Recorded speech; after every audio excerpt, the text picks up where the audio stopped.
Kami ingin sampaikan beberapa pengumuman sebelum kita akhiri. Pertama, saya ingin tepati janji dulu untuk adik-adik, anak-anak nanti setelah selesai akan dipandu oleh panitia. Saya minta nanti panitia tolong nanti geserkan aja sebelah kiri dekat TK ini. Nanti yang anak-anak kecil berbaris di situ. Insya Allah masing-masing yang datang malam ini mendapatkan uang saku Rp50.000. Ya. Bapak ibunya enggak, cuma anaknya aja ya. Cuma anaknya, ya. Jangan katakan Ustadz untuk anak saya di rumah, sama. Dan anaknya yang datang malam ini. Satu itu. Dua, untuk yang masuk Islam tadi, insya Allah saya tidak perlu sebutkan, nanti disiapkan. Yang ketiga, saya ingin umumkan bahwa mulai hari ini siap mencari keberkahan. Baik, tinggalkan yang tidak berkah. Termasuk saya ingin peringatkan dengan keras orang-orang yang seringkali mengambil potongan baik foto, video dan sebagainya untuk mencari dunia yang tidak seberapa. Saya dapatkan ada orang jualan buku di media sosial, di kitab At-Tibyan itu yang pernah saya sebutkan. Tiba-tiba diambil foto kami, diambil gambar ini itu. Yang paling menarik, gambar-gambar yang tidak berkesesuaian pun diambil juga. Ada jemaah sedang belajar, tiba-tiba dituliskan, lingkarin wajahnya. Orang ini setelah membaca buku ini lebih dekat dengan Allah. Bukunya ini direkomendasikan Ustaz Adi, nggak ada hubungannya. Dan boleh jadi saya nggak pernah sebutkan itu di komunitas tersebut dimaksud.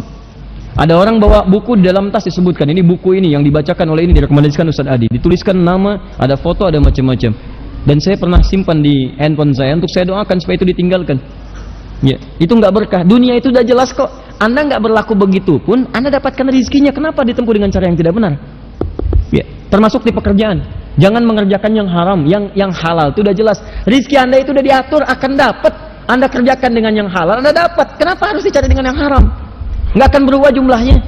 Yang berkurang hanya keberkahannya. Ya, yang terakhir, ada informasi bahwa kami akan membangun pesantren di Lembang kerjasama dengan Sinergi Foundation dan sebagainya. Saya mau berikan penyampaian informasi bahwa kami mohon maaf tidak ada dalam proyek itu ya.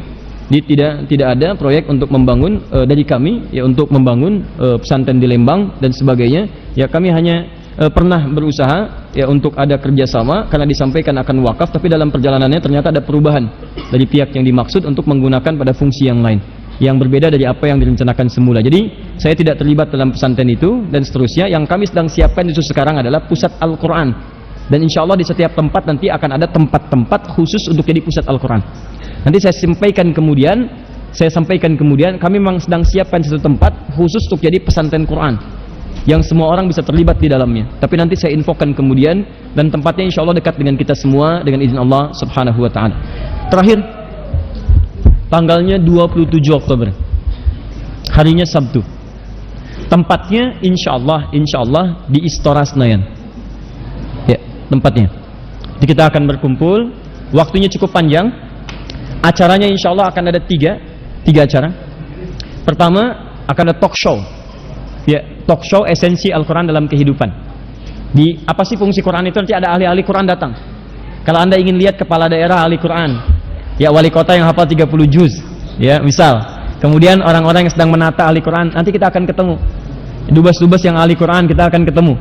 Ya, kemudian yang kedua ada klinik Al-Quran. Klinik Al-Quran itu nanti ada syekh ahli Quran yang akan memberikan solusi pada kesulitan-kesulitan Anda berinteraksi dengan Al-Quran. Misal, ada yang salah dalam bacakan shad, ada yang sulit bacakan sin, ada yang sulit membaca lafaz-lafaz Quran, bagaimana solusinya? Ada yang ingin tahu bagaimana cara menghafal yang mudah, nanti ada solusinya.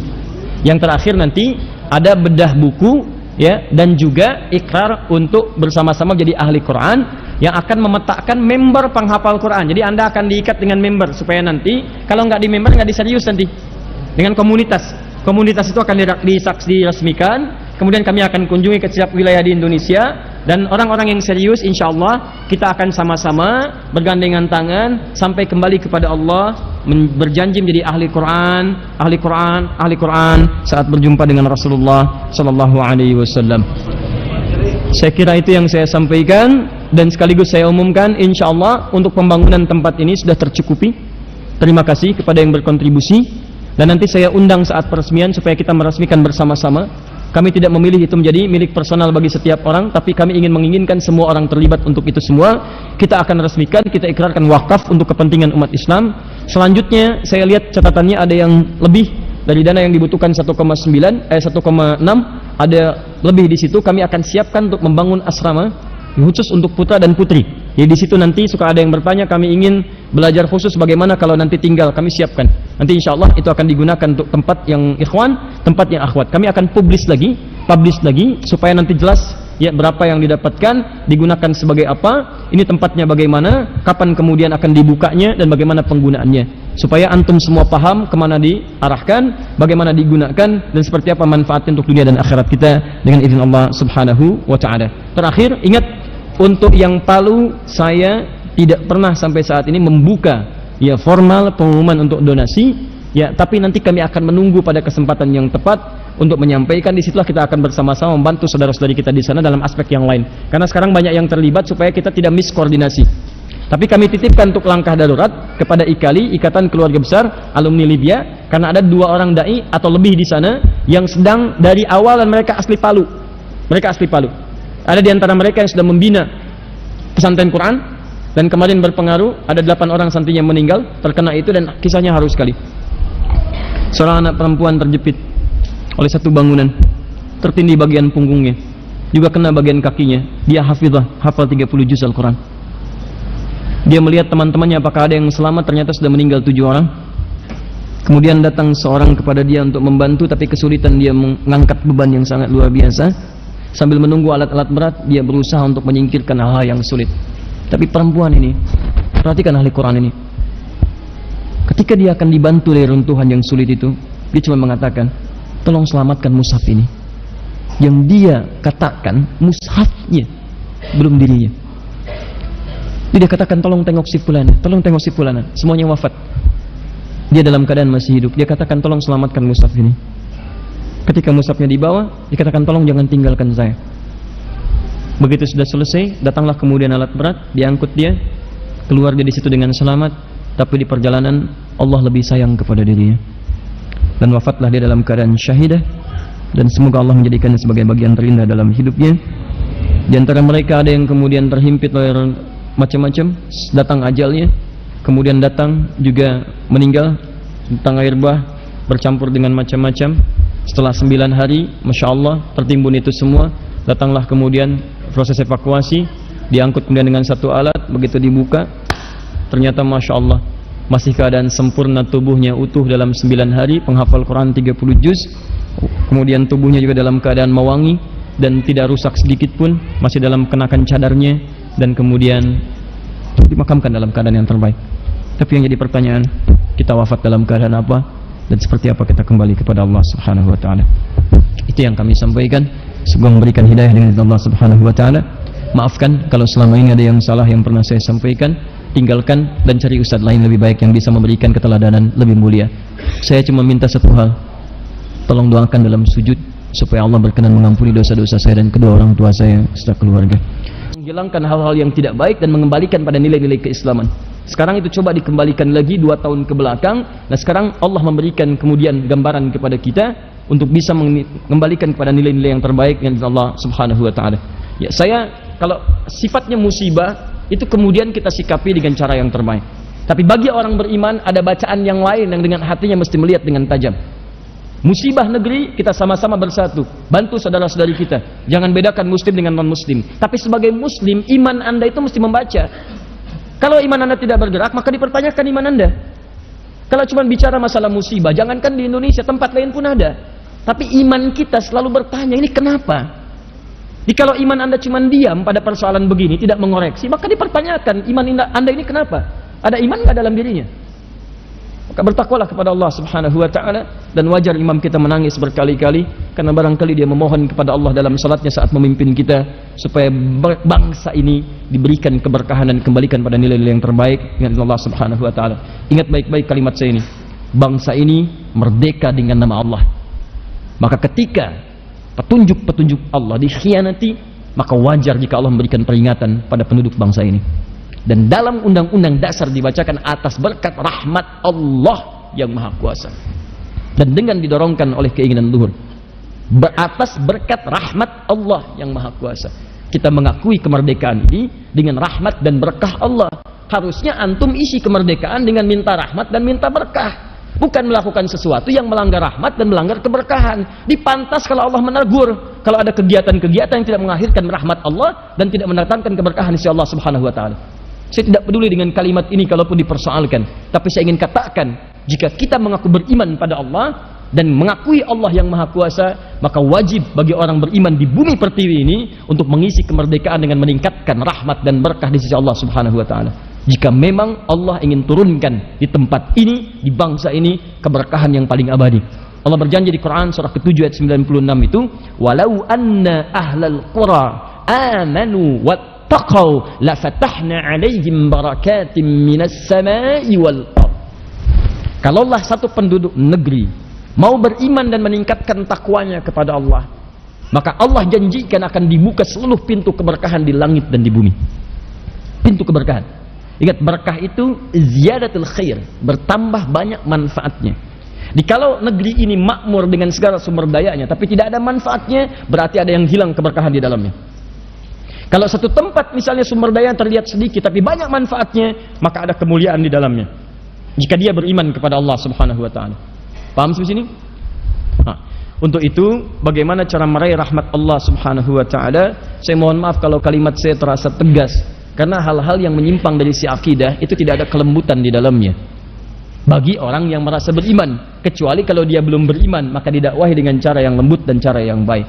Tapi bagi orang yang beriman itu mesti dijaga dengan kuat. Kadang-kadang kalau anak Anda dekat-dekat kepada buaya, Anda akan lembut atau akan teriak?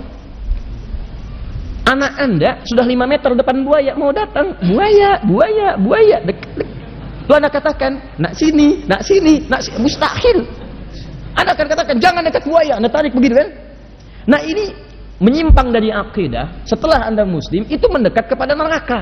Sedangkan Allah sudah menjauhkan Anda dari simpang neraka.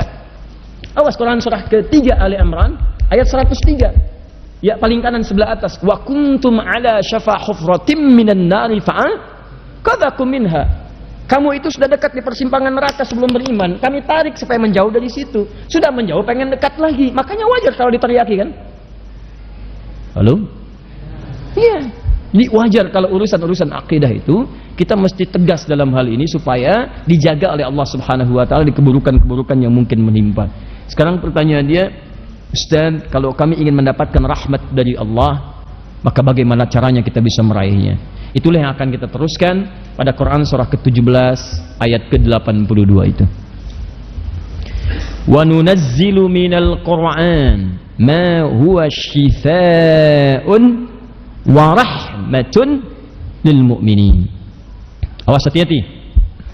Dan kami turunkan dari ayat Al-Quran itu yang bisa menjadi syifa. Saya sudah rinci dari pertemuan lalu sampai penegasannya tadi. Wa rahmah. Yang kedua rahmat. Jadi kita sudah mendapatkan 2 di ayat ini dan 1 di ayat sebelumnya. Ya. Kalau kita turunkan supaya Anda bisa detilkan catatannya. Lihat sini. Kita sedang bicara tentang nama dan sifat Al-Quran. Nama ini menunjuk pada sebutan-sebutan yang melekat pada Al-Quran. Sifat melekat pada fungsi atau manfaat dari sebutan yang dimaksudkan. Apa namanya? Apa fungsi dari penyebutan itu? Pertama kita sebutkan tadi, namanya disebut dengan Al-Quran. Fungsi pertamanya yahdi lillati hiya aqwam, al-hidayah ila al-aqwam. Jadi berdasarkan keterangan di Quran surah ke-17 ayat 9. Silahkan dibuka kembali keterangan kami tadi. Kedua, wa nunazzilu minal Qur'ani ma huwa syifa. Kedua, syifa. Ya. Dan ketiga, rahmah. Wa rahmatun lil mu'minin. Rahmah. Ini di Quran surah ke-17 ayat ke-82. Syifa sudah kita bahas, bisa jadi obat bagi penyakit fisik yang secara klinis dan medis ditetapkan sulit atau tidak ada obatnya lagi. Maka cari ayat-ayat di Quran yang memberikan isyarat bagaimana Anda berinteraksi dengan Al-Quran, membaca ayat-ayat mendekat kepada Allah yang Maha Penyembuh. Bacakan firman-firmannya, kemudian lekatkan pada yang dirasakan sakit itu sesuai dengan petunjuk ayat-ayatnya. Kalau masih biasa Quran surah 26 ayat 80 itu Kemudian kalau sudah parah sangat, misalnya Quran surah ke-21 ayat 83 sampai dengan 84, caranya bisa dipakai dalam sholat, dalam bermohon, ya, seperti memohon banyak hal yang kata medis mustahil, seperti contoh pertemuan lalu di Quran surah ketiga ayat 38 sampai 39 perihal keturunan dan sebagainya. Bisa jadi juga dengan penyakit hati, sifat-sifat iri hati, dengki, riya, macam-macam.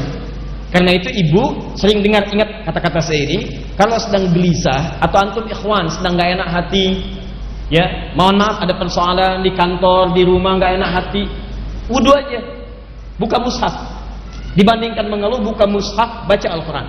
Begitu bacaan itu dilafadzkan oleh lisan, maka minimal ketenangan ditanamkan dalam jiwa oleh Allah. Kalau sudah tenang, pikiran kita jernih. Kalau pikiran jernih, maka mencari solusi lebih mudah. Banyak orang bukan tidak pintar mencari solusi, tapi karena pikirannya tidak jernih, cenderung memberi kesimpulan dan mencari keputusan yang tidak tepat. Keputusannya sudah tidak tepat, kesimpulannya salah. Disitulah muncul musibah dalam kehidupan. Paham? Baik, sekarang kita ambil rahmat. Nah, di antara ayat-ayat Al-Quran itu ada yang menjadi rahmat. Apa itu rahmat? Di antaranya ada yang terkait dengan bacaan imam kita tadi. Rahmat makna yang pertama bisa berarti ampunan dari dosa yang sudah berlumur. Ampunan dosa yang sulit terukur. Yang sulit terukur. Dikayanya udah gak kehitung. Kalau dalam bahasa Al-Qur'annya disebut dengan israf, namanya israf. Israf itu udah berlebihan. Jadi kalau yang satu dusta saja, dia katakan tidak ada dusta di antara kita, tapi dusta juga. Ya. Yang satu misalnya mabuk, ya. Yang satu judi, yang ini semua dikerjakan. Bahkan kalau ada satu dosa belum dia kerjakan, rasanya belum lengkap. Tuh, orang sana sudah begini. Oh, masa besok kita cobain? Besok dia cobain. Jadi kalau ada yang dia belum kerjakan, rasanya nggak enak. Israf, berlebih. Banyak. Ya, seperti datang ke pernikahan, misalnya, nambah terus prasmanan. Ya, orang udah selesai sekali, dia 2 kali belum cukup. Nganti lagi. Ya, ini buat siapa? Tadi Rahmat, Pak. Ya, ini siapa? Ini Hidayat, Pak. Ini siapa? Ini Saiful, Pak. Kok banyak amat? Karena nama saya Rahmat Hidayat Saiful. Ya. Ini salah. Ada orang yang banyak berbuat salah, tapi selalu saya katakan Allah itu rahmatnya, kasih sayangnya itu melebihi ghadabnya, murkanya. Kasih sayang Allah bagi seorang yang masih nyawanya belum sampai ke kerongkongan itu senantiasa melebihi murkanya yang ingin memberikan hukuman. Sepanjang nyawa belum sampai ke kerongkongan, jangan pulang dalam keadaan kotor. Kamu lahir bersih, kamu mesti pulang dalam keadaan bersih. Saya sering katakan Fir'aun saja yang paling durjana, hidupnya mengaku Tuhan, ana rabbukumul a'la, hobinya bunuh orang, awas yuzabbihuna abna'akum, kata-katanya begitu kasar, sering mencela bahkan mengeksekusi orang, masih diberi kesempatan oleh Allah dengan dikirimkan 2 orang nabi, Musa dan Harun. Idhaba ila fir'auna innahu tagha. Musa dan Harun pergilah kepada Fir'aun, dia mulai menyimpang dari kedudukannya. Sudah mengaku Tuhan, tapi nyawa belum sampai ke kerongkongan, berikan dia petunjuk, datangi. Dan hebatnya, Masya Allah,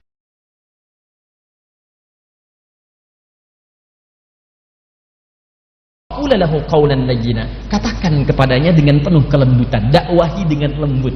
Duhai engkau 2 orang nabi, duhai yang paling dekat denganku Musa, duhai engkau Harun, engkau nabi, engkau satu lagi nabi dan rasul, pergi kepada Fir'aun. Dia telah mulai menyimpang dengan kedudukannya. Tapi ingat, jangan berkata yang kasar, jangan cela dia, katakan dulu dengan penuh kelembutan. Boleh jadi dengan itu semua dia mulai sadar dan mulai mendekat kepadaku untuk merubah perilakunya. Hebatnya Musa dengan Harun, nabi bukan? Nabi, rasul bukan? Rasul. Dekat dengan Allah, dijamin surga, bebas dari maksiat, bebas, Masya Allah. Diperintahkan dakwah pada siapa? Fir'aun. Jahat tidak? Masya Allah. Zalim tidak? Zalim mana antum dengan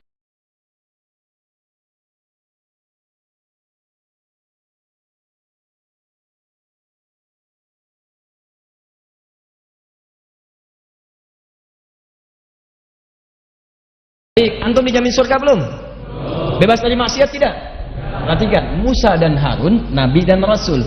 Nabi Harun, maaf, yang Rasul Musa, dua-duanya dekat dengan Allah, dijamin surga, berdakwah kepada Fir'aun yang tidak sejahat tetangga antum dan musuh antum, tapi mereka masih berkata lembut.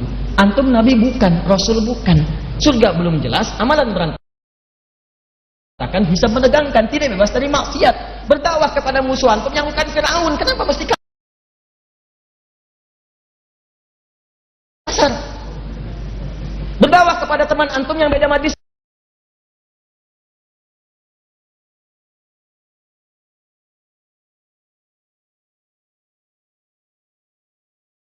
taklim, kenapa mesti saling mencela? Berdakwah kepada teman antum yang beda ustadz, kenapa berselisih? Musa aja pada Fir'aun katakan dengan lembut, kenapa antum kepada teman katakan putus?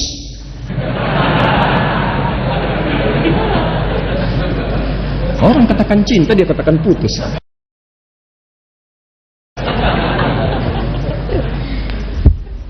Taib, rahmah. Apa itu rahmat?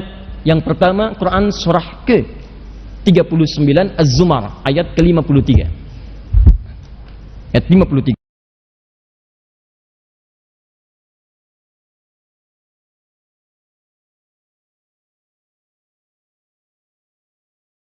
Makanya panitianya nanti saat fikih-fikih itu selalu saya sampaikan kan, berikan area untuk anak-anak, berikan area untuk ibu-ibu yang tidak sholat, ya berikan makanan di situ, berikan minuman, berikan ada arena bermain tuh anak-anak. Jadi ketika datang mereka bertanya lagi, kapan lagi ya Idul Fitri lagi?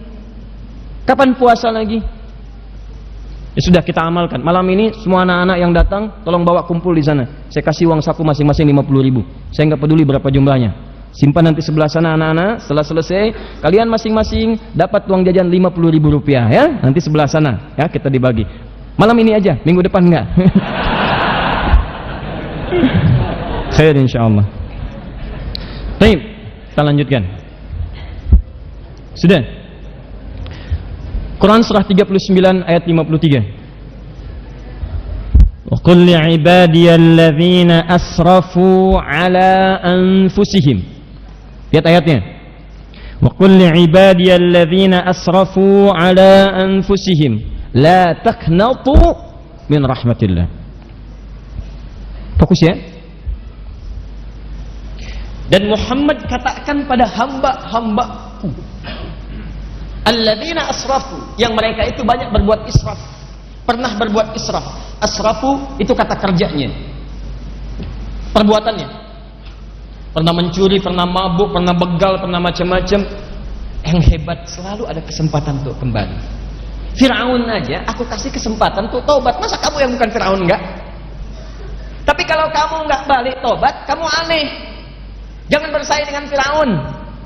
Dia sudah duluan dan saya kasih contoh. Saya tenggelamkan muminya, saya temukan, dan kamu bisa melihat itu, jeleknya kelihatan.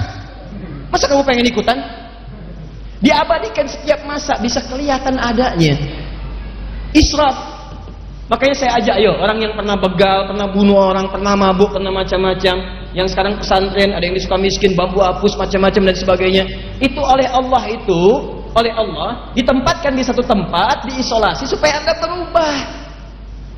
Kalau sudah ditempatkan di situ, diberikan bimbingan, nggak mau berubah juga, Anda mesti dikemanakan lagi.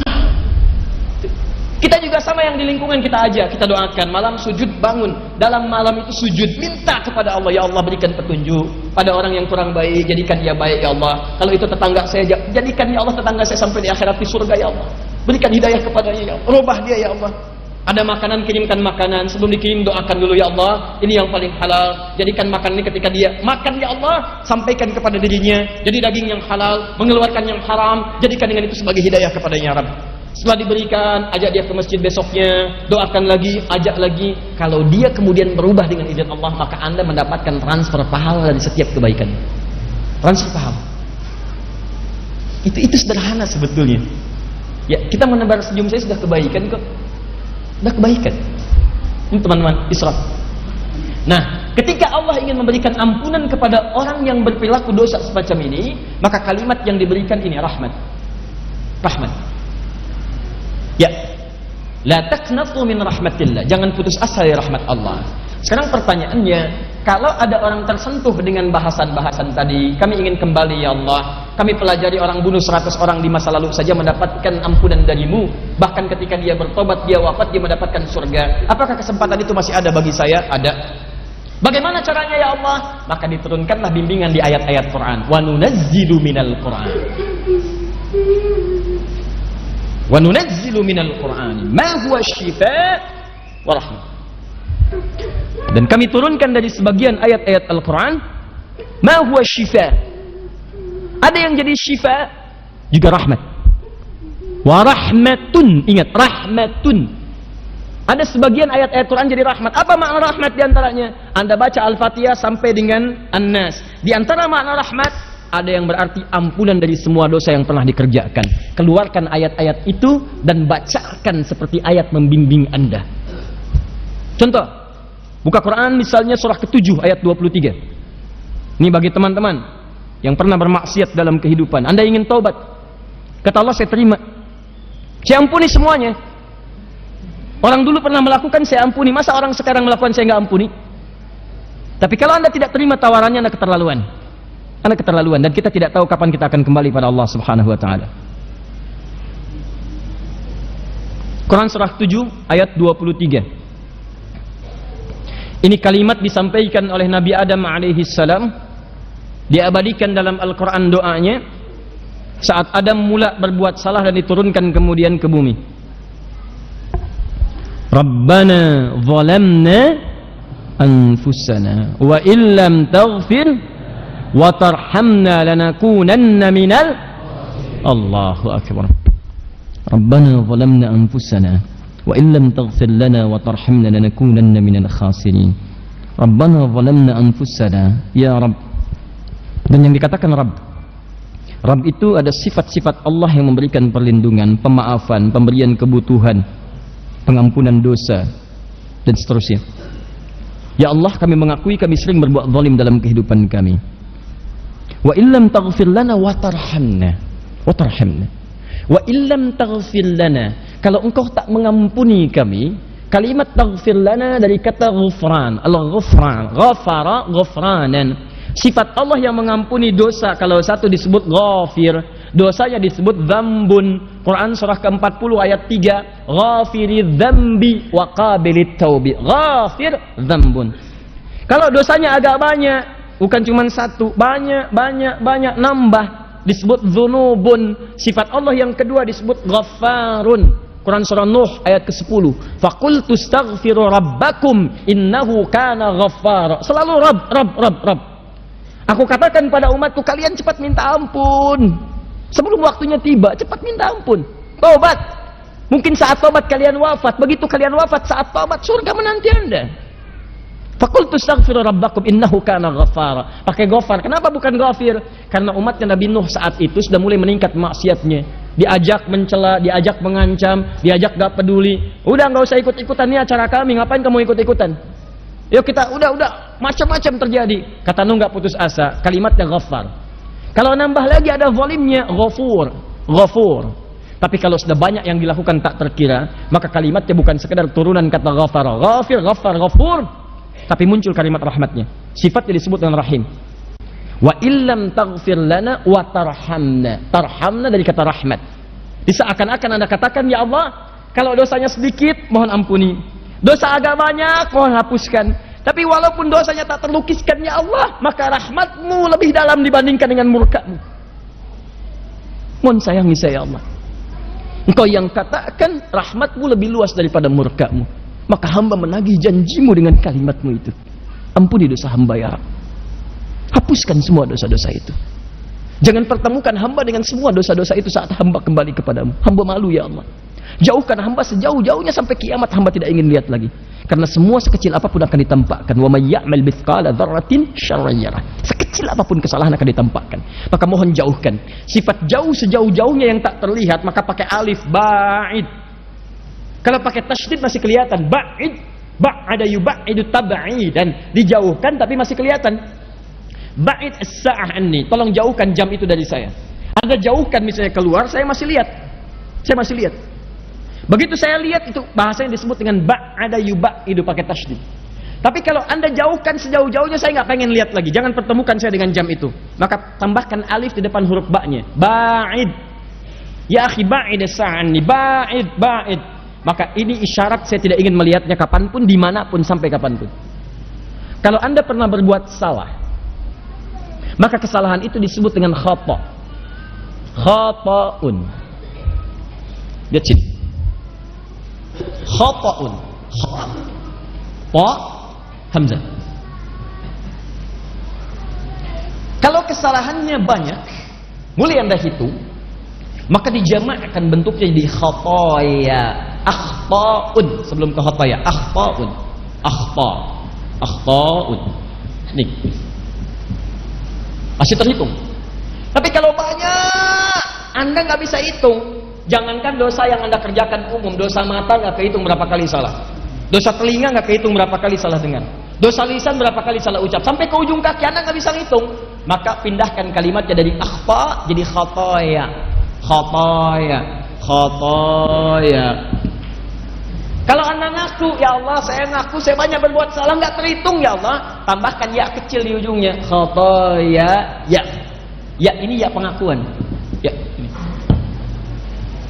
Maka Anda bacakan dalam setiap salat. Allahumma ba'id baini wa baina khataaya kama ba'adta bainal masyriqi.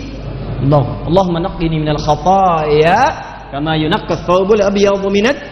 Allahumma ighsilni bil ma'i wath thalji wal. Allahu akbar. Lihat khataaya ya. Makanya kalau orang salatnya benar bisa nangis dia baru takbir. Kayak tadi di Siratal Mustaqim sudah nangis. Kenapa? Karena Allah berjanji dalam setiap kesempatan salat, minta dalam sujud saya ampuni. Bukankah dalam ruku Anda minta ampun? Bukankah baru takbir Anda sudah minta ampun? Allahumma ba'id baini wa baina khataaya kama ba'adta bainal masyriqi wal maghrib. Kalau Anda ingat dosa Anda, lakukan apa Anda tadi saat sebelum salat? Makanya Nabi katakan di riwayat Muslim, as-salawatu ila as-salawat wal jumu'atu ila al-jumu'ah wa ramadan ila ramadan kaffaratun lima bainahun.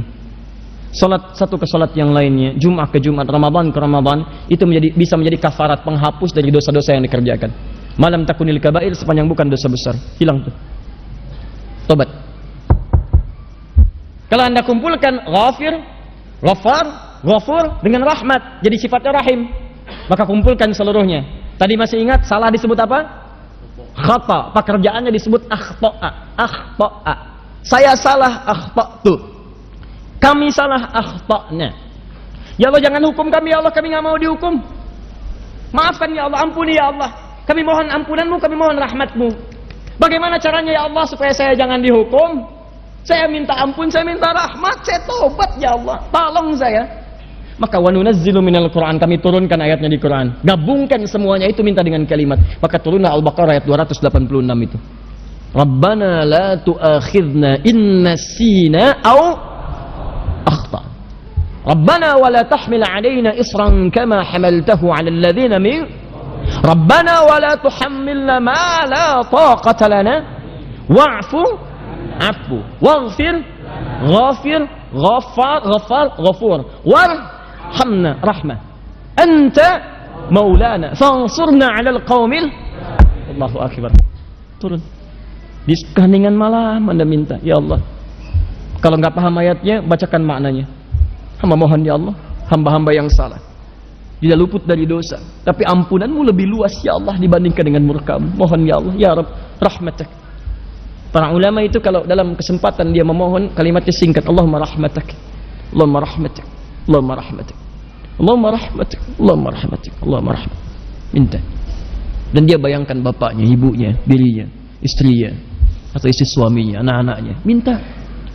Dan setelah dia salat tahajud menjelang kepada fajar, dia mohon kepada Allah. Itu yang disebut oleh Quran surah ke-51 ayat 18. Kebiasaan istighfar dia. Wabil ashari hum yastaghfirun. Dia istighfar. Astaghfirullah, astaghfirullah, astaghfirullah. Rabbana zalamna anfusana wa illam taghfir lana wa tarhamna lanakunanna minal khasirin. Allahumma rahmatak ya Rabb. Allahumma rahmatak. Allahumma rahmatak. ربنا لا تؤاخذنا إن نسينا وأخطأنا ربنا ولا تحمل علينا إصرا كما حملته على الذين من قبلنا ربنا ولا تحملنا ما لا طاقة لنا به واعف عنا واغفر لنا وارحمنا أنت مولانا.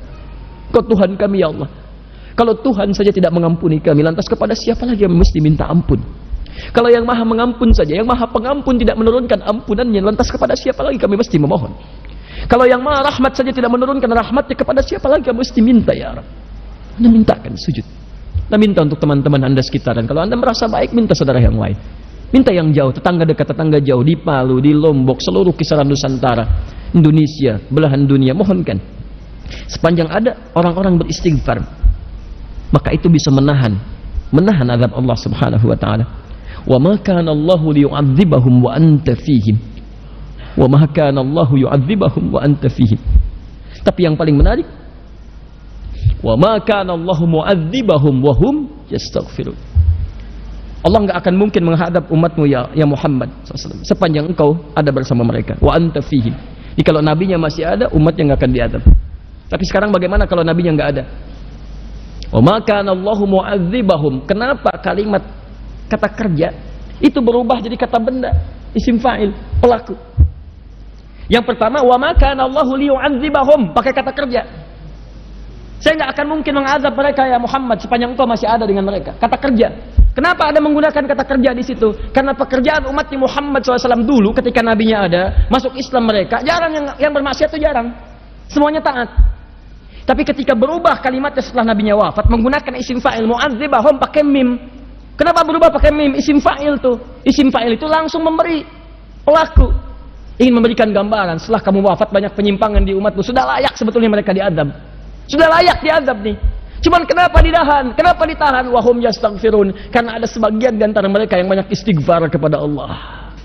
Itu yang bangun di malam hari. Mungkin antum tuh belum dihukum, bukan karena antum nggak salah. Ada tetangga antum yang malam-malam istighfar, bangun tahajud. Dia mohon ampunan kepada Allah. Dan kenapa Anda tidak menjadi pelakunya? Bangun malam istighfar, minta ampun. Walaupun menjelang fajar cuma 5 menit, 3 menit, duduk aja, nggak usah ketahuan orang lain. Minta. Astagfirullah, astagfirullah, marahmatullah. Jadi kalau ampunan sudah diturunkan, keberkahan datang teman-teman. Datang, minimal cinta Allah datang. Innallaha yuhibbut tawwabin. Allah cinta pada orang taubat. Ya. Ini lihat sini nih, ini gelas nih, isinya air. Ini kalau kotor, ditutup nih, nggak bisa masuk apapun. Saya sering contohkan ini, nggak bisa masuk apapun. Ini hidayah mau masuk susah. Anda mau buka, kalau sudah buka, Anda kosongkan dulu ini, tutup, buka sekat maksiatnya, buka begini, keluarkan kotorannya dengan istighfar. Begitu Anda keluarkan kosong, kalau kosong diisi apa aja gampang. Maka sholat jadi gampang, baca Quran jadi gampang, sedekah jadi gampang, semua jadi gampang. Kalau sudah gampang maka sudah. Dekatlah Anda dengan Allah Subhanahu wa taala. Maka ini tawaran yang kedua. Ada ayat-ayat Quran yang jadi bimbingan Anda untuk lebih dekat kepada Allah sekaligus menghapuskan dosa-dosa yang pernah dikerjakan. Ingat, tidak ada manusia yang sempurna. Tidak ada manusia yang tidak pernah salah. Kecuali Rasul, Nabi yang sifatnya maksum. Tapi kita yang bukan Nabi dan Rasul pasti pernah berbuat salah. Tapi rahmat Allah memberikan jaminan untuk menghapuskan semua kesalahan itu. Jadi kalau Anda tidak mengambilnya, bukan Allah yang salah, manusianya yang memang tidak ingin berubah jadi lebih baik. Coba. Paham sampai sini? Baik. Jadi itu yang dimaksudkan wa nunazzilu minal Qur'ani ma huwa syifaa'un wa rahmatun. Makna rahmat yang pertama, ampunan dari semua dosa. Maka saya ajak yo bangun ya malam-malam. Biasanya suka ada yang nginap di sini tuh. Jumat baru pulang pagi. Nanti saya tugaskan imam barusan untuk mengimami malam ini. Ya, untuk bisa sholat dengan beliau nanti malam, ya, dan bacakan tuh ayat-ayat tobat dengan izin Allah Subhanahu wa taala. Mudah-mudahan dosa-dosa kita diterima oleh Allah untuk diampuni. Dua, makna rahmat. Rahmat itu bisa jadi juga kasih sayang yang mengantarkan hamba pada sebuah solusi. Kasih sayang Allah yang mengantarkan hamba pada sebuah solusi dari masalah yang sedang ia alami. Masya Allah. Dari masalah yang sedang ia alami. Jadi kalau Allah ingin memberikan solusi, jalan keluar bagi seorang hamba untuk mengatasi persoalan yang sedang ia hadapi, itu sebelum diberikan solusi, rahmat dulu diturunkan. Rahmat. Awas. Dalilnya kita ambil Quran surah ke-2 Al-Baqarah ayat 155 sampai 157. 155 itu ujiannya, contohnya. 156 kesabaran dalam menerimanya, 157 rahmat dan solusinya. Ya, kita ambil langsung ayatnya, kita bacakan. Paling kiri sebelah atas. Wala nabluwannakum bisyai'. Dan setiap kalian yang hidup pasti kami akan uji dengan berbagai macam ujian kehidupan. Jadi hukum kehidupan mengatakan setiap orang hidup pasti akan bersanding dengan ujian. Ujian ini sifatnya masalah.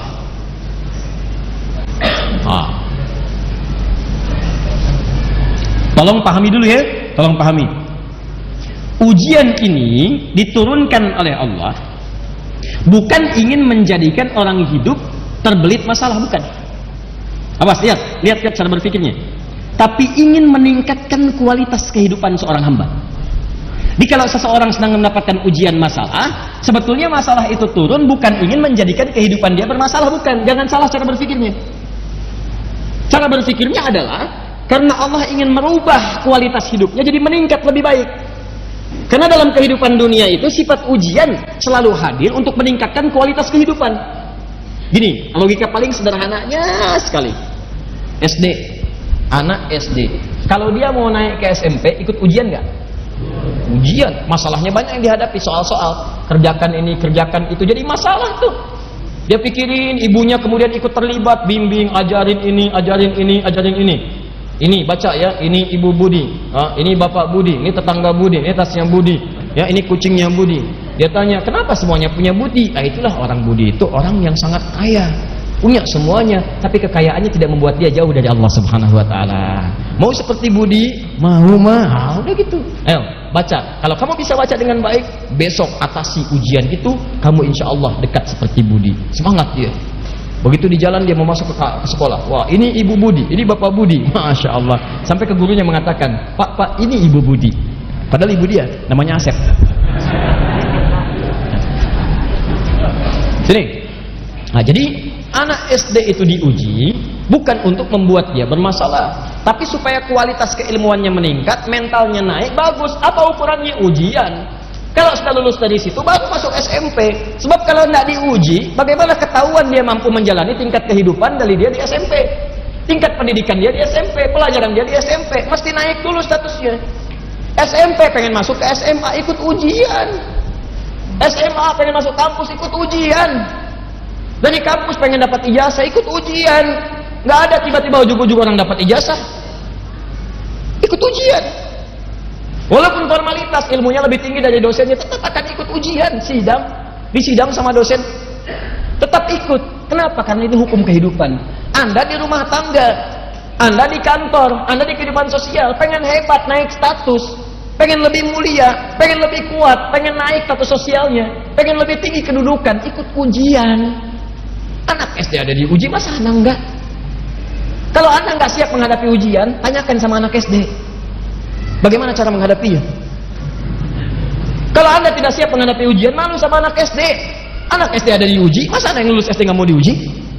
Anak SD aja belum berumah tangga, Anda sudah berumah tangga. Yang belum berumah tangga lulus ujian, masa ada yang berumah tangga nggak mau diuji? Ini siapa? Halo? Nah, itu ya. Apakah jomblo diuji? Diuji, sama aja. Ada ujian persaingan, ada ujian macam-macam, kan? Ya, nanti kita bahas lain waktu. Jomblo syariah, jomblo sengketa, jomblo fisabilillah. Ya. Dari sini. Sekarang jadi itu cara mengatasinya ya. Cara memahaminya kalau sedang dapat ujian, berarti ingat. Pertama kali yang harus Anda yakinkan pada jiwa, kalau prinsip Quran ini dipakai, Anda akan nikmat dalam menghadapi ujian. Bahkan ada orang-orang yang gembira ketika diuji. Malah kalau nggak diuji, dia sedih tuh. Kok nggak diuji ya? Kok nggak diuji? Berarti ada yang tidak diinginkan dalam kualitas hidupnya. Bahkan orang-orang itu ada yang gembira. Wabasyiris sabirin. Orang sabar itu pasti gembira. Berikan kabar gembira pada orang sabar. Siapa orang sabar? Orang yang diuji. Dia ada orang-orang yang ketika datang ujian dia malah gembira. Allah, terima kasih turunkan ujian pada saya bukan pada yang lain. Mau naik status hidup saya. Mau naik. Di pertama kali tanamkan pada jiwa, kalau Anda sekarang sedang mendapati ujian, berarti kualitas hidup Anda akan meningkat. Nah, Masya Allah. Naik Anda di hadapan Allah Subhanahu Wa Taala. Yang kedua, pahami betul ya, pahami ini. Jadi kalau cara memandang kita seperti ini, kita akan lebih tenang dan lebih siap menghadapi berbagai ujian. Kedua, ingat baik-baik kalimat ini. Ini kalimat Quran. Allah tidak akan pernah menguji seseorang di luar batas kemampuannya. Ujian itu selalu menggunakan di Quran kalimatnya sama dengan pertama sesuai dengan kemampuan. Di ujian itu berbanding lurus dengan kemampuan. Orang yang tidak mampu mengatasi ujian gak akan diuji. Demi Allah saya katakan, ada ujian yang diberikan kepada Anda, bukan pada saya. Itu Allah memandang Anda yang sanggup, saya nggak mampu. Saya mah apa tuh? Ya, Anda yang mampu. Makanya nggak dititipkan kepada saya. Jadi Anda nggak usah mengeluh, Anda mestinya bangga. Karena kaidah mengatakan dalam Al-Quran ayatnya jelas, la yukallifullahu nafsan illa, nggak akan pernah Allah menguji seseorang di luar batas kemampuannya. Jadi kalau Anda merasakan ujian berat sekali, ya Allah, kenapa mesti saya? Why me? Kata Allah, why not? Kenapa tidak? Kamu yang mampu, Adi Hidayat nggak mampu, makanya nggak saya titipkan ujian pada Adi Hidayat. Cuman kamu yang mampu. Di Anda dipercaya oleh Allah, kenapa Anda nggak yakin pada diri sendiri? Makanya ketika ada ujian seperti itu, tanamkan pada diri, alhamdulillah saya yang dipilih. Saya yang dipilih. Tidak orang lain. Pasti ada hikmah bagi saya. Alhamdulillah ya Allah, Engkau percaya pada saya bukan yang lain, karena saya sanggup. Tapi jangan berlebihan. Bikin status, memang cuma saya yang sanggup, yang lain tidak. Ceklik. Oh. Dah. Nah, jika kalau sudah seperti itu, hatinya enak, kan? Terakhir, ingat, terakhir cara menyikapinya. Ini saya belum ke rahmat nih. Di balik segala ujian selalu ada solusi. Ingat itu. Inna ma'al usri, setiap ada persoalan sesulit apapun akan ada solusi, bahkan yang semudah, lebih mudah daripada senyuman. Yusra, ringan, gampang. Bahasa psikologinya sederhana. Kalau Anda sedang diuji, langsung katakan pada diri Anda, pasti selesai, pasti beres, nggak mungkin nggak selesai. Itu meringankan beban kita, teman. Begitu Anda sedang punya masalah, katakan pada diri Anda, pasti beres, pasti ada solusinya. Nggak mungkin Allah sayang saya, kualitas saya meningkat, pasti selesai, pasti selesai. Kamu bisa di Hidayat, kamu bisa, kamu bisa. Katakan pada diri Anda. Ini sebetulnya kalimat-kalimat Quran, cuma itu maknanya diadopsi, diterapkan di tempat-tempat lain. Bahkan yang nggak beriman pun mengambil kalimat itu. Silahkan cek, mereka katakan kamu bisa, saingi dia, kamu bisa. Dalam olahraga, kita bisa, kamu bisa, ini itu, dan sebagainya. Orang Jepang tuh banyak mengatakan itu. Dalam permainan pun dia katakan itu. Dia ada benteng Takeshi itu. Wah, mau berlomba menaklukkan Takeshi. Wah, bikin ini benteng Takeshi. Kamu bisa, kamu bisa, kamu bisa. Wah, Ustaz hafal. Pernah sekali lah lihat saya itu. Dia selalu menyesuaikan. Ada solusi. Dulu kan banyak, nggak seperti sekarang lah tayangan-tayangan. Saya nggak tahu, kalau dulu cuma sekilas lihat ya. Ada Setia Baja Hitam, ya, Kota Rominami. Tuh, wah, kan itu RX Bio, RX Robo kan begitu kan? RX Bio yang warna biru, RX Robo warna merah kan? Dan selalu menyesuaikan musuhnya. Solusinya ada. Kalau robot jadi robo. Ya, pedang matahari, tendangan maut. Ya, ada semua tuh. Hafal saya. Melewat segitu. Ya, Son Goku, Son Gohan, Kamehameha, itu lawannya Piccolo, macam-macam. Ini sesuaikan. Rambut berubah jadi emas, macam-macam. Dulu ada Senseiya gitu kan. Nah, kemudian ada Yoga, ya, debu-debu intan, ada Pegasus, ada Andromeda temannya pakai rantai, ada Rika, ada Ryu, macam ada semua. Itu. Saya nggak nonton yang begituan, cuma lewat tuh ada, saya lihat tuh, oh, sesuai juga ya. Kalau dunia fiksi aja ada, kenapa di Al-Quran tidak ada? Iya. Halo? Ya itulah dia. Pegasus dulu yang nolongin Athena. Athena itu siapa? Athena itu anaknya Zeus. Zeus menikah dengan Metis. Metis itu dia waktu mengandung ada apa namanya? Ada ramalan bahwa anak keduanya laki-laki akan menghancurkan kerajaannya Zeus seperti Zeus menghancurkan Kronos bapaknya. Kronos tuh, ya, maka dia ketakutan, dia telanlah Metis saat dia mengandung. Begitu dia telan, keluarlah kemudian Athena. Athena keluar menggunakan topeng perang, begitu dibuka saya Athena. Maka dia kemudian muncul jadi dewi yang sangat mahir dalam peperangan. Saya itu melawan musuh-musuhnya, ada Ares, ada macam-macam. Kemudian dia berteman dengan Poseidon, dengan anaknya dan seterusnya. Kemudian dapat ada semuanya lah itu. Ya, itu cuma fiksi. Tapi ada. Kenapa kita yang diberikan hal yang nyata nggak dipraktekkan? Itu poinnya. Ya, balik lagi ke sini. Ya, jadi kalau Anda sedang diuji, saya bisa. Terima dulu. Jenis ujiannya macam-macam. Minal khauf, khawatir, takut. Mulai merasa khawatir. Besok bagaimana? Pulang dari sini seperti apa? Ada nggak kendaraan? Ya kan? Kalau mutar kemana? Tadi barusan ke sini, tiba-tiba ngelihat kren besar sekali, ada 50 ton kren di situ. Wah, khawatir nih, bisa nggak masuk? Mau belok mau nggak? Ya, ini alhamdulillah nih kita sedang proses seperti kami sampaikan. Mudah-mudahan Allah percepat, nanti Desember kita selesaikan, kita resmikan bareng-bareng dan kita wakafkan untuk kepentingan umat Islam. Ini proyek besar kita untuk menjadi pusat Al-Quran insyaallah sedunia. Insyaallah ya, insyaallah akan jadi pusat Quran. Kita akan turunkan inspirasi dari Indonesia dan kita akan buka nanti beberapa tempat-tempat cabang-cabang di seluruh wilayah Indonesia untuk kita bermohon kepada Allah Muslim Indonesia menjadi ahli Quran. Kalau sudah jadi ahli Quran, semua akan terbantu mendapatkan barakahnya. Bangsa terbantu, saudara terbantu, kerabat terbantu, karena tidak pernah ada yang buruk dari Al-Quran. Semuanya akan baik-baik, dari ujung kepala sampai ujung kaki. Itu harapan kita. Insya Allah jadi yang terbaik dengan izin Allah Subhanahu Wa Taala. Nanti saya sampaikan di akhir, kita nanti akan launchingkan program-program ini pada catat tanggalnya 27 Oktober. Ya. Jadi kalau 28 Oktober Sumpah Pemuda, 27 Oktober Sumpah Ahli Al-Quran. Insya Allah. Bagi Anda yang terlibat nanti kami sampaikan undangannya. Di situ nanti akan dibagikan buku-buku yang mendekat kepada Al-Quran. Ada syekh-syekh ahli Al-Quran, ada tokoh-tokoh Al-Quran, dan kita akan berkumpul di satu tempat berikan inspirasi pada dunia dengan izin Allah Subhanahu Wa Taala. Nanti kami berikan undangannya dengan izin Allah Subhanahu Wa Taala. Kembali dulu ke sini. Wala nabluwannakum bisyai' minal khauf wal ju', lapar. Tuh, mulai lapar. Ya, dari sore di sini lewat maghrib duduk, kalau keluar takut ditempatin orang gitu kan. Mau wudhu berat tuh udah khawatir, lapar, nahan-nahan, dibuka apa enggak, lihat bakpao sana, lihat bakpao sini gitu kan, macam-macam. Wa naqsi minal amwal, uang berkurang, sudah datang uang enggak ada, pengen makan, lapar gitu kan, macam-macam. Wal anfus, sakit sampai ada yang meninggal. Wa basyiris sabirin. Lihat cara baca ayatnya, cara membacanya. Wa basyiris sabirin. Muhammad SAW berikan kabar gembira pada orang sabar. Ada orang yang mendapatkan ujian ini malah gembira. Gembira. Siapa dia? Orang sabar. Bagaimana cara sabar? Alladzina idza asabathum musibah qalu inna lillahi wa inna ilaihi rajiun. Mereka itu adalah orang-orang yang punya prinsip saat diuji dengan berbagai ujian tadi. Datang ujian dia punya prinsip. Ngapain saya mengeluh? Inna lillahi wa inna ilaihi rajiun. Semua yang hilang itu punya Allah, bukan punya saya. Jangankan barang-barang itu, jangankan kedudukan, jangankan penyakit, diri saya aja punya Allah. Kalau mau diambil terserah pemiliknya, masa saya nolak? Inna, sungguh kami itu siapa? Tangan kami, mata kami, kepala kami, kaki kami, nyawa kami. Lillah, punya Allah. Diri saya aja bukan punya saya. Masa saya kehilangan sendal sampai marah-marah?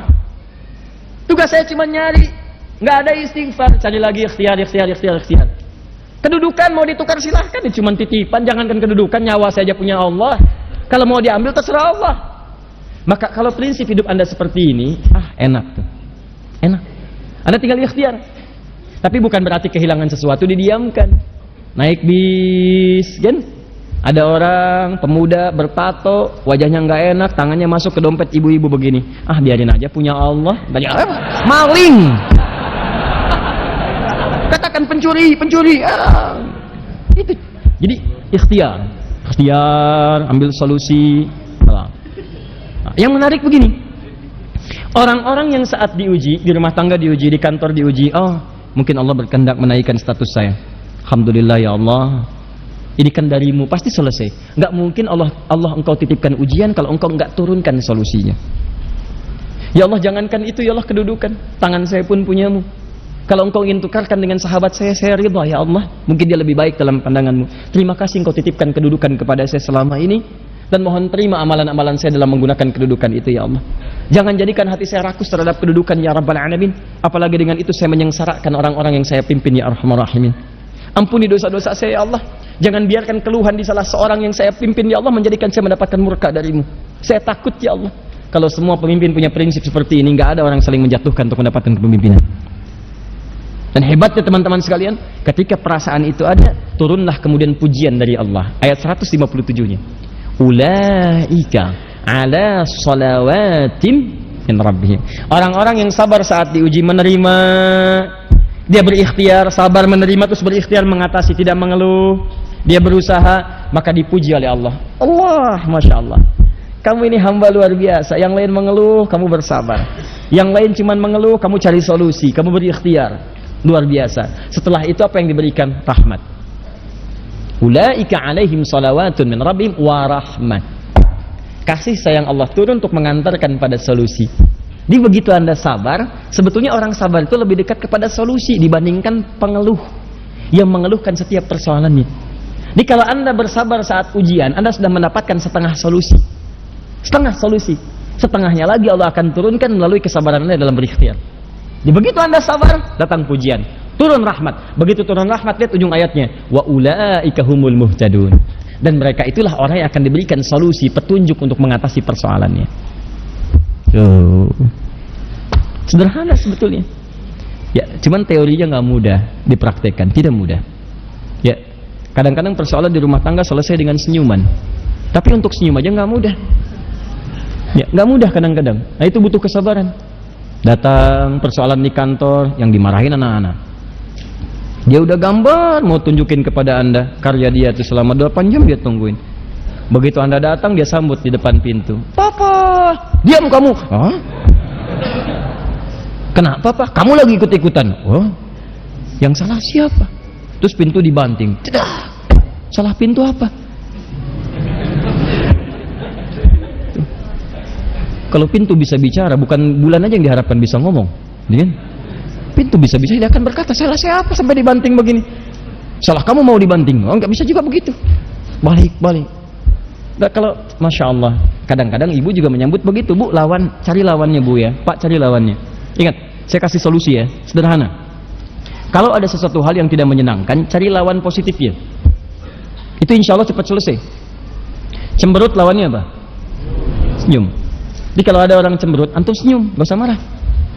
Isi cemberut misalnya kan, dicemberut kan datang. Assalamualaikum. Kayaknya kenal. Papa, kenapa? Udah cerita beres. Dia cemberut, antum lagi marah. Kenapa kamu? Emang kenapa? Oh, sudah. Adalah. Tapi memang teorinya mudah, prakteknya itu tidak semudah yang dikatakan. Ustadz juga sama aja. Sama. Makanya jarang ada ustadz ceramah bawa istrinya, jarang sekali. Ini live ya. Kita selesaikan di rumah ya. Oke, insyaallah. Paham? Jadi sekarang apa ayat-ayat tentang rahmat itu? Kalau sedang punya masalah, kan? Nah, sambungkan lagi. Ayo, teori besarnya kan kerangkanya di Quran surah 17 ayat 82. Apa ayat-ayatnya untuk mendapatkan rahmat tuh? Kalau di rumah tangga ada masalah, bagaimana cara mendapatkan ayat rahmat? Kan kata Quran, wa nunazzilu minal Qur'ani ma huwa syifaa'un wa rahmatun. Di antara makna rahmat, solusi dari masalah. Nah, kalau Anda sedang punya masalah, baca ayat Quran, pelajari, praktekkan dalam hidup. Apa ayatnya? Maka turunkanlah kemudian di Quran ayat-ayat rahmat terkait dengan solusi dalam kehidupan. Contoh, kalau di rumah tangga ayat rahmatnya apa? Turunkan Quran surah keempat misalnya, ayat 34 sampai 35. Kalau ada sengketa suami istri, bagaimana menyelesaikannya? Di situ ada. Dari mulai komunikasi, dari mulai saling berpisah dulu tempat tidur, dimulai saling memberikan pelajaran dulu, saling merenung, sampai minta pendapat kepada orang bijak. Ya, wa in khiftum shiqaqa bainihima fab'athu hakaman min ahli wa hakaman min ahliha ya in yurida islaha yuwaffiqillahu bainahuma. Ada semua turunannya. Kalau anak-anak sedang punya masalah di sekolah, bagaimana caranya? Ya, sulit untuk paham, ya sulit untuk cepat menangkap pelajaran, apa ayatnya? Turunkan lagi. Kalau di kantor ada persoalan, antum diisengin orang, kadang-kadang misalnya kerja keras antum diserobot oleh orang lain, antum ikut tender, yang menang antum, tapi kok proyeknya dibawa orang, apa ayatnya? Ada. Ya, itu luar biasa. Turunkan ayat-ayatnya 1, 2, 3, 4, ada semuanya. Jadi kalau Anda turunkan itu, baca. Habis sholat berdoa. Kan habis sholat itu zikir kan? Zikir.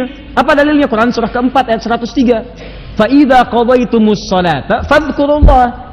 Jika Anda telah tuntas mengerjakan sholat, berzikirlah kepada Allah. Apa di antara makna zikir? Banyak. Istighfar itu zikir. Hadis Muslim nomor hadis 591.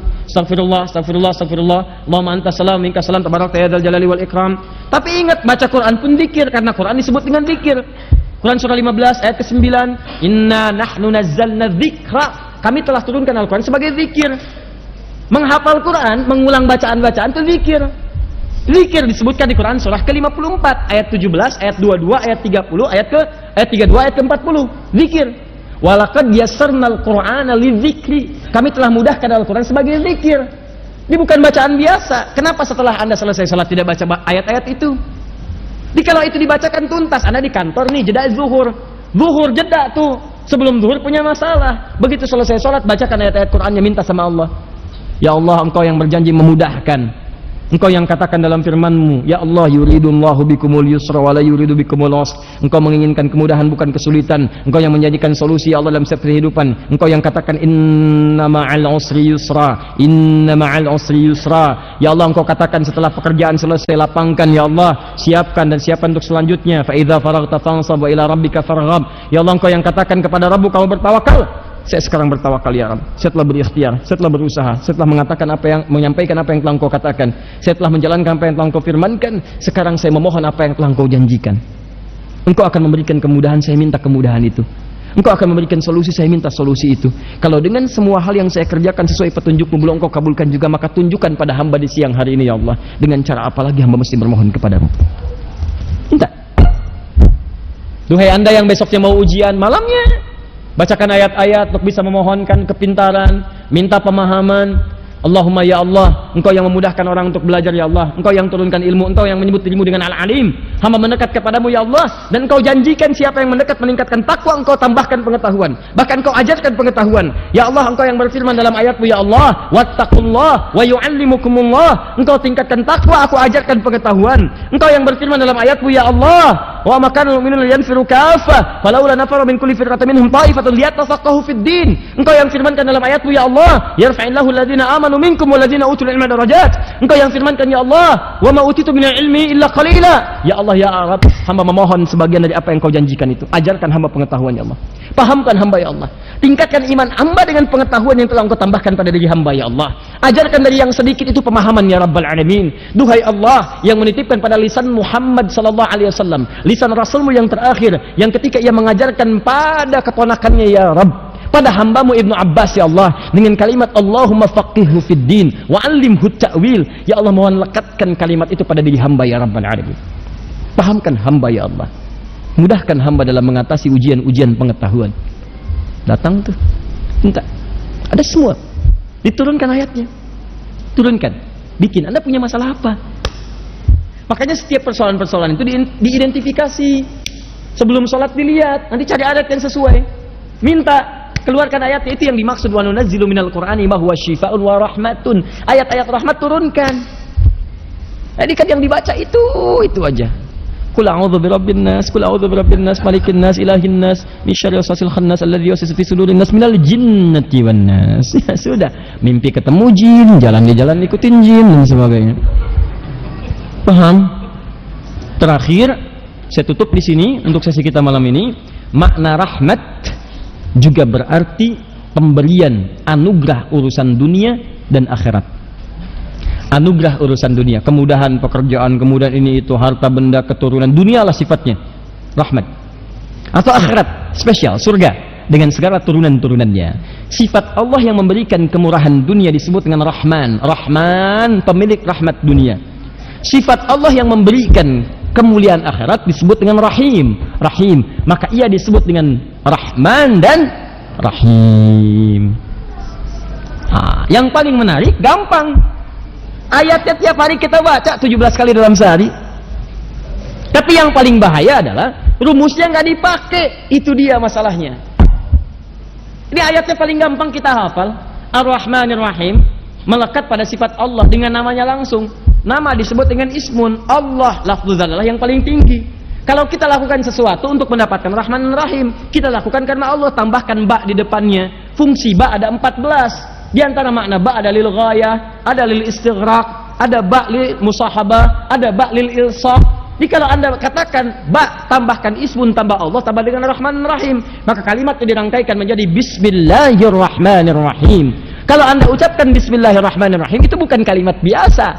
Artinya apa? Semua aktivitas yang saya kerjakan, saya bermohon semua limpahan rahmat dunia dan menjadi kemudian dari situ limpahan pundi-pundi pahala akhirat.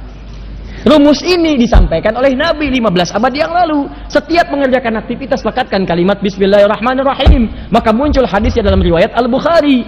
Nabi katakan, qala, perhatikan kalimatnya, kullu amrin dzibalin la yubda'u fihi bi Bismillahirrahmanirrahim fahuwa abtar. Setiap perbuatan baik yang tidak dilekatkan dengan Bismillahirrahmanirrahim. Bismillahirrahmanirrahim. Kalau mau disingkat ikhtisar bismillah, bismillah rahmanirrahim ikut. Kalau mau disampaikan sempurna bismillahirrahmanirrahim. Anda nggak bacakan itu pada setiap aktivitas yang baik-baik abtar, terputuslah kemudian keberkahan dunia dan pahala akhirat.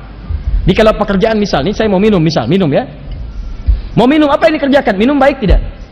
Baik. Apa fungsi minum? Menghilangkan haus. Tapi ingat, menghilangkan haus itu fungsi standar, netral. Dalam haus ini kalau hilang, ini kan air ini kalau masuk ada tenaga kan? Ada tenaga kan? Haus hilang, tenaga muncul. Kenapa haus itu muncul? Karena sebagian dari energinya hilang. Hilang, butuh cairan, maka muncul apa yang disebut dengan haus. Kalau ini diminum, haus hilang, tenaga muncul lagi. Persoalannya, apakah setiap orang yang hilang haus ya dia bisa gunakan tenaganya pada kebaikan? Bahkan ada orang yang minum, minumannya bisa digunakan sebagai tenaga untuk mengerjakan perbuatan maksiat. Awas. Duh, sendal siapa tuh? Bagus banget tuh. Iya ya. Ntar kita ambil. Ah, jangan lu ngambil, haus nih. Haus. Diambil minuman, dia minum. Minuman itu menghilangkan haus, tapi tenaga yang masuk untuk menghilangkan haus dia gunakan untuk mengambil sendal orang lain. Untuk mengambil benda orang lain. Untuk tanda tangan proyek yang tidak baik, untuk korupsi, untuk menipu, untuk merampok, untuk macam-macam. Berarti tidak ada keberkahan dalam minuman itu. Terputus keberkahannya. Jika Anda ingin mendapatkan keberkahan dari minuman ini, bukan sekedar hilang hausnya, tapi dari haus ini muncul tenaga digunakan pada kebaikan, maka Anda ucapkan Bismillahirrahmanirrahim. Alhamdulillah. Maka muncullah tenaga. Nyaman. Tutup kembali. Bismillahirrahmanirrahim. Begitu, kalau nggak percaya silahkan. Setiap Anda minum, makan Bismillahirrahmanirrahim. Maka makanan minuman itu akan mengalir dalam tubuh Anda, ke darah Anda, ke segalanya. Itu membawa dorongan kebaikan. Akan dijaga oleh Allah. Maka lisan Anda akan senang berzikir, tangan Anda mengerjakan yang baik-baik. Kalau darah ini dialiri oleh yang halal-halal, maka yang haram akan anti. Otomatis tuh. Jadi kalau yang halal itu masuk ke mata, yang buruk berpaling. Masuk ke tangan, yang jelek ditinggalkan. Masuk ke kaki, yang angkuh ditinggalkan. Di mustahil kalau ada orang makannya benar halal, Bismillahirrahmanirrahim, tutup dengan hamdalah, masuk ke kaki, jalannya ke tempat baik-baik, gak akan ada ke tempat maksiat. Karena itu kalimat buruk gak bersanding dengan kebaikan, dan perbuatan buruk gak ada bersanding dengan kalimat baik. Makanya mustahil ada orang tanda tangan korupsi dengan Bismillah. Mana proyeknya ini? Wah, lumayan juga fee-nya ya. Halal nggak nih? Haram pak. Ya udah, Bismillahirrahmanirrahim. Gak ada. Lisan tidak akan mengungkapkan dia, tangan tidak akan mudah menggerakkannya, mustahil. Mustahil. Bismillahirrahmanirrahim. Nah, ketika tenaganya tidak datang, keberkahan itu muncul, plus dituliskanlah 10 pundi-pundi amal pahala akhirat. Langsung tuh. Jadi kalau Anda Bismillahirrahmanirrahim minum, perbuatan minum ini baik nggak? Baik. Kalau perbuatan baik mengandung pahala akhirat, disebut perbuatan baik itu dengan hasanah namanya, hasanah. Dunia yang punya poin akhiratnya, makanya di akhirat itu hasanah itu disebut lagi sebagai tanda dari poinnya. Poinnya 10, ada di Quran surat 6 ayat 160. Man jaa'a bil hasanati hasanah falahu asyru amsalihha. Siapa yang mengerjakan satu hasanah? Apa itu hasanah? Kebaikan yang bernilai pahala akhirat. Minum bismillah, makan bismillah, berangkat kerja bismillah, ya, tidur bismillah, ditulis pahala akhirat. Dituliskan 10. Makanya ketika Anda berdoa, minta semua pekerjaan dunia jadi pahala akhirat. Keberkahan dunia tiba, akhirat dapat pahala. Muncullah kemudian doa yang sangat populer itu di Al-Baqarah ayat 201. Kan Anda minta kan? Apa Ustaz ayatnya? Wa nunazzilu minal Qur'ani ma huwa syifaan wa rahmat. Apa bentuk rahmatnya? Turun Quran surah kedua ayat 201. Rabbana atina fid dunya wa fil akhirati wa qina. Tuh, dunia hasanah, akhirat hasanah. Itu poinnya. Nah, jadi kalau Anda tidak ucapkan kalimat itu nggak dapat. Tapi kan Ustadz saya sudah otomatis nama saya Hasan, istri saya Hasanah. Nggak bisa. Sama aja. Paham ya? Nah, itulah ayat yang kedua, fungsi yang ketiga yang sudah saya dapatkan. Ini baru ayat yang kedua, kita punya 68 ayat. Jadi masih ada 66 ayat lagi. Ya, sabar ya, sabar. Mungkin nanti akan menyatu satu dengan yang lainnya. Ayat itu mudah dibacakan. Yang jadi komitmen itu bagaimana mengamalkannya. Maka saya mohon sekali, kalau perlu saya cium tangan Anda untuk memohon yang laki-laki dan sebagainya. Saya doakan Anda dan kita mendoakan sama-sama. Ayo praktekkan. Kalau cuma jadi teori yang dicatat disampaikan, kita hanya lelah menimbun itu semua. Maka bermohonlah kepada Allah untuk dikuatkan bisa mengamalkan itu semua. Ya. Jadi satu, aqwam. Ayo kita mendekat kepada Quran, rajin-rajin baca Quran ya. Mulai sekarang targetkan besok Jumat istirahat dulu. Baca Al-Kahf istirahat, Sabtu sampai Kamis mulai dipetakan. Saya mau baca berapa juz? Baca berapa juz? Misal kalau mulai satu hari setengah juz dulu. Ya, misalnya atau 1 juz. Kalau sudah dia penghafal Quran biasanya sehari 5 juz. Dari Sabtu 5 juz, Ahad 5 juz, Senin 5 juz, Selasa 5 juz, Rabu 5 juz, Kamis 5 juz. Selesai 30 juz, Jumat tinggal berdoa. Kalau mau susah, kalau mau gampang, tidak mau susah, bagi 5 waktu salat. Ya, satu kali salat 1 juz dibagi 2. Sebelum salat, setelah salat. Sebelum salat bacakan setengah juz, setelah salat bacakan setengah juz. Kalau tertinggal ganti lagi di waktu yang lainnya, di waktu yang senggang. Ya, saya ajarin doa ya. Saya ajarin. Ini insya Allah kalau Anda coba bacakan, tapi Anda kuatkan dalam jiwa Anda akan dimudahkan oleh Allah untuk bisa mengamalkan itu semua. Ya, singkat saja, singkat. Nggak apa-apa kalau mau ditulis, nggak ada masalah. Allahumma, Allahumma, paksain, paksain. Tulis, tulis, tulis yang besar, paksain. Tulis yang besar. Tempelkan samping dinding rumah, tempelkan di buku Anda, tempelkan di setiap tempat yang Anda kemudian singgahi. Kenapa? Anda mohon kalau nggak dipaksa nggak akan berhasil. Saya serius. Paksain. Tulis. Iya, di mobil Anda tulis. Saya dulu begitu, saya menghafal kosakata macam-macam itu saya tulis di pena, saya masukin tuh pena yang bening. Ya, ini bahasa Inggrisnya, ini bahasa Arabnya, ini bahasa Jepang, ini macam-macam, tuliskan. Kalau saya ingin sesuatu saya tuliskan, tulis, nggak ada salahnya. Ya, masuk ke mobil Anda, dashboardnya begitu megang setir kelihatan. Ya Allah mau paksain, paksa di mobil itu ada ayat Quran yang dibacakan, ganti dari yang tadinya cuma nyanyi musik macam-macam ganti pakai Quran. Jalan kemana-mana murotal, kan pengen jadi ahli Quran, yang di setel musik bagaimana bisa nyambung? Halo? Ya, jadi kalau Anda pengen jadi sesuatu, maka perangkatnya pun disiapkan. Di rumah Anda kumpulkan mushafnya, perangkat Qurannya tuliskan. Ya Allah, paksakan saya jadi ahli Quran ya Allah. Paksain, paksa baca Quran. Katanya pengen masuk surga, katanya pengen memberikan mahkota. Terus hari ini kamu belum baca. Kamu yang pengen jadi ahli Quran tapi belum baca. Kamu siapa sih? Baca. Jelas ya? Nah, itulah fungsi yang kita dapatkan pada kesempatan hari ini. Rahmat sudah, syifa sudah, aqwam sudah. Pertemuan berikutnya kita nanti akan ambil ayat yang lain, dan itu akan dahsyat nanti kita pelajari, karena ayat yang selanjutnya akan mengukur nanti diantara hal-hal terkait dengan akidah kita untuk mendekat kepada Allah subhanahu wa ta'ala. Subhanakallahumma bihamdika asyhadu an la ilaha illa anta astaghfiruka wa atubu ilaik. Wa akhiru da'wana alhamdulillahi rabbil alamin. Wal 'afu minkum. Assalamualaikum warahmatullahi wabarakatuh.